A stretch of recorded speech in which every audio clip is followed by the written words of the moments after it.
వర్షాకాలం సీజన్ మొదలైందో లేదో మళ్లీ పోడు భూముల రగడ అగ్గిరాజేస్తుంది. నిత్యం ఉమ్మడి జిల్లాలో అటవీ అధికారులకు పోడు రైతులకు మధ్య జరుగుతున్న వివాదాలు విపత్తుకు దారి తీసేలా కనిపిస్తున్నాయి. జల్ జంగల్ జమీన్ అంటూ ఆదివాసీలు ఉద్యమిస్తే రాష్ట్ర ప్రభుత్వానికి ఇరకాటం తప్పదా? గత ప్రభుత్వం చేసిన తప్పే తాజా సర్కార్ చేస్తుందా, లేక ఎన్నికల్లో మాట ఇచ్చినట్టుగా సీఎం రేవంత్ రెడ్డి ఈ సమస్యకు పరిష్కారం చూపిస్తారా? పోడు భూముల వివాదానికి ఎప్పుడు తెరపడనుంది?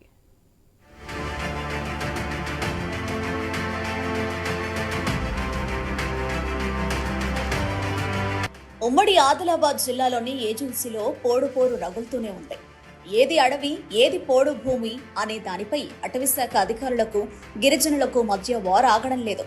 ఒకరు హక్కుల కోసం పిడికిలి బిగిస్తే మరొకరు విధి నిర్వహణ అంటూ తీవ్ర చర్యలకు దిగుతున్నారు. ప్రత్యేక తెలంగాణ రాష్ట్రం ఏర్పాటైతే పోడు భూముల పంచాయతీ కొలిక్కి వస్తుందని అనుకుంటే ఇంకా కొత్త చిక్కులను తెచ్చిపెడుతోంది. తరతరాలుగా అడవి తల్లిని నమ్ముకుని జీవిస్తున్న ఆదివాసులు అడవి భూమిపై తమకు హక్కులు కావాలని ఎన్నో ఏళ్లుగా ఎదురు చూస్తూనే ఉన్నారు.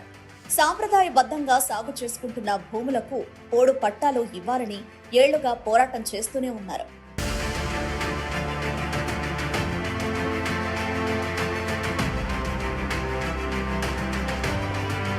అటవీ పోడు భూముల కోసం జరిగిన సుదీర్ఘ పోరాటాల తర్వాత 2006 అటవీ హక్కుల చట్టం అమల్లోకి వచ్చింది. ఈ చట్టం ప్రకారం అటవీ భూములను సాగు చేస్తున్న రైతులు ఎవరైతే ఉన్నారో వారికి చట్ట ప్రకారం హక్కులను కల్పించాల్సి ఉంది. అయితే ఉమ్మడి ఏపీలో కొందరికి హక్కు పత్రాలు ఇచ్చినా వైఫల్యం చెందాయనే ఆరోపణలు లేకపోలేదు.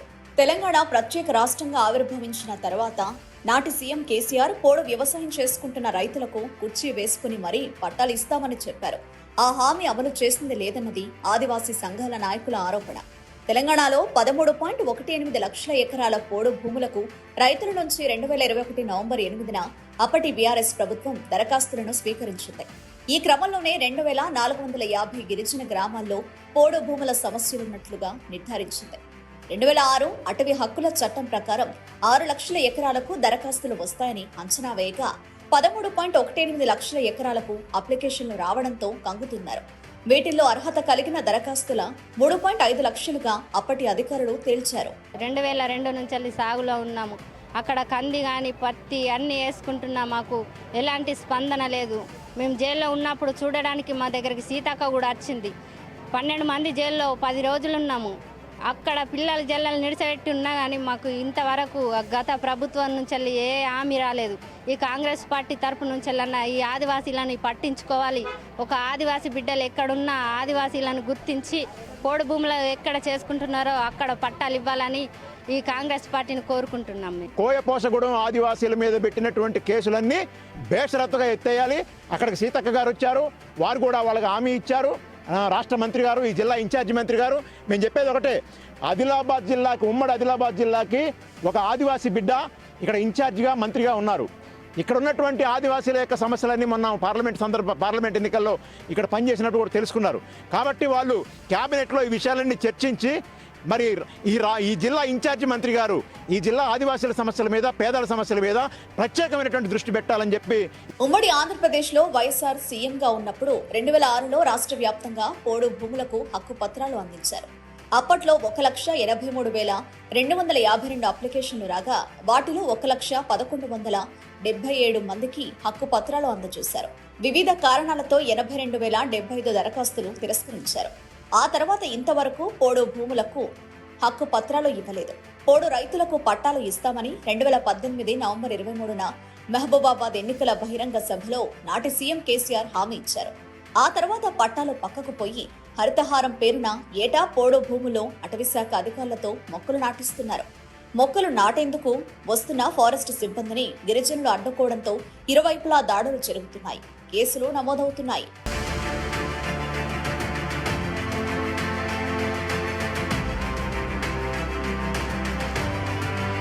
గతంలో మంచిర్యాల జిల్లా దండేపల్లి మండలం కోయపోషగూడెనికి చెందిన మహిళలను, చంటి పిల్లల తల్లులను అరెస్టు చేయడంతో గత సర్కారు తీరుపై తీవ్ర విమర్శలు వ్యక్తమయ్యాయి. ఒక్క కొమరం భీం ఆసిఫాబాద్ జిల్లాలో కిందటేడాది పోడు భూముల ఇష్యూలో 100 మందికి పైగా ఆదివాసీలపై కేసులు నమోదయ్యాయి. ఉమ్మడి జిల్లా వ్యాప్తంగా 2,27,127 ఎకరాల పోడు భూమి కోసం 66,004 మంది అప్లికేషన్లు పెట్టుకున్నారు. వీరిలో గిరిజనేతరులు 7,712 మంది, 28,472 ఎకరాలకు దరఖాస్తు చేసుకున్నారు. ఉమ్మడి జిల్లాలో కొమరంభీం, ఆసిఫాబాద్ జిల్లాలో 13,503 మంది పోడు రైతులు 44,267 ఎకరాల కోసం దరఖాస్తు చేసుకోగా, నిర్మల్ జిల్లాలో 3,590 మంది 10,037 ఎకరాల కోసం అర్జీలు పెట్టుకున్నారు. మంచిర్యాల జిల్లాలో 7,314 మంది పోడు రైతులు 19,830 ఎకరాల కోసం దరఖాస్తు చేసుకున్నారు. ఈ దరఖాస్తులను ఆన్లైన్లో నమోదు చేశారు అధికారులు. ఆదివాసులు పేదలు సాగు చేసుకున్న భూములకి రక్షణ కల్పించాలి, వాళ్ళు చేసుకున్న భూములకి బ్యాంకు రుణాలు ఇవ్వాలి. ఇప్పటికే కొంతమందికి హక్కుపత్రం రానటువంటి పరిస్థితి కూడా ఉంది ఈ జిల్లాలో. కాబట్టి హక్కుపత్రం రానటువంటి రైతులందరికీ కూడా వెంటనే హక్కుపత్రాలు కల్పించి పోడు సాగుతులందరికీ రక్షణ కల్పించాలని చెప్పి మేము కోరుతా ఉన్నాం. ఈ జిల్లాలో కొన్ని చోట్లలో ప్రభుత్వం పంపిణీసినటువంటి రెవెన్యూ పట్టాలు ఉన్నాయి. ఆ రెవెన్యూ పట్టాలు ఉన్నటువంటి భూములపైన కూడా ఫారెస్ట్ యంత్రాంగం పెత్తనం చెలాయిస్తూ ఉంది. 2 సంవత్సరాలు ఇప్పటికి పంటలు తీస్తున్నాం కానీ కొంచెం దున్నుకుంటానికి భయం. మాకు ఎడ్లు వ్యవసాయం లేదు, ట్రాక్టర్లతోనే దున్నుకోవాలి, దున్నుకొనివ్వాలి. పారాస్టోళ్ళు భయపెట్టిస్తారు, భయపెట్టియద్దు అని కోరుతున్నాం. పట్టాలు రావాలి మాకు. దాని మీద ఏమన్నా పంట వేసుకుంటేనే మా బతుకు దేరు బాగుపడతామని మేము బాగా ఆ పోడు భూమి కోసమే బాధపడి కేసులాంచి మాకు మహిళలను 12 మందిని ఆదిలాబాద్ జైలు వేసిర్రు. బీఆర్ఎస్ ప్రభుత్వం ఉన్నప్పుడు ఉమ్మడి జిల్లాలో 10% మేర పట్టాలు ఇచ్చినప్పటికీ అవి ఎందుకు పనికి రాకుండా పోయాయన్నది పోడు రైతుల వాదన. 2023 అసెంబ్లీ, ఏడాది జరిగిన పార్లమెంటు ఎన్నికల ప్రచారంలో భాగంగా ఉమ్మడి జిల్లాకు వచ్చిన రేవంత్ రెడ్డి పోడు సాగు చేసుకుంటున్న రైతులకు పట్టాలను ఇస్తామని చెప్పారు. ప్రభుత్వం ఈ దిశగా ఇంకా అడుగులు వేయలేదు. ఆదివాసీ గ్రామాల్లో సమస్య మరింత జటిలమవుతోంది. ప్రస్తుతం వర్షాకాలం పంటను సాగు చేయడానికి వెడుతున్న రైతులను అటవీ అధికారులు అడ్డుకుంటున్నారు.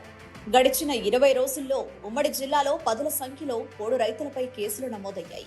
రైతుల అరకలు, ట్రాక్టర్స్ ను సీజ్ చేశారు. జిల్లా ఇన్ఛార్జ్ మంత్రిగా ఉన్న సీతక్క చొరవ తీసుకుని రైతులకు పట్టాలు అందేలా చూడాలని కోరుతున్నారు. తమ ఓట్లతో గెలిచిన ప్రజా ప్రతినిధులు సైతం ఈ దిశగా చిత్తశుద్ధిని చాటుకోవాలన్నది రైతుల డిమాండ్. ఉపేక్షిస్తే ఆదివాసీ నేతలంతా మూకుమ్మడిగా రాజీనామాలు చేసి తమతో పాటు ధర్నాలు చేయాలని గొంతెత్తుతున్నారు. మాకు పోడు భూములు ఇప్పటికీ 16 సంవత్సరాలు అవుతుంది కొట్టుకోబట్టి. ఫారెస్ట్ వాళ్ళు ఎడ్లరకలతోనే దున్ననిత్తలేరు, ట్రాక్టర్ పెట్టనిత్తలేరు. కొట్టుతానం, వదిలేస్తానం, అట్నే ఇగులు రచ్చిన కొద్ది కోసుకుంటాను. అవి మాకు పట్ట భూములు పట్టాలు వచ్చేటట్టు మాకు సౌకర్యం కావాలి. కలెక్టర్ గారిని మేము చేతులెచ్చి జోడించి కోరుతాను. మరి ఎన్నికల మూడ్ నుంచి బయటపడి పాలనా వ్యవహారాలపై దృష్టి పెట్టిన రాష్ట్ర ప్రభుత్వం ఈ సమస్య పరిష్కారానికి ఏం చేస్తుందో చూడాలి.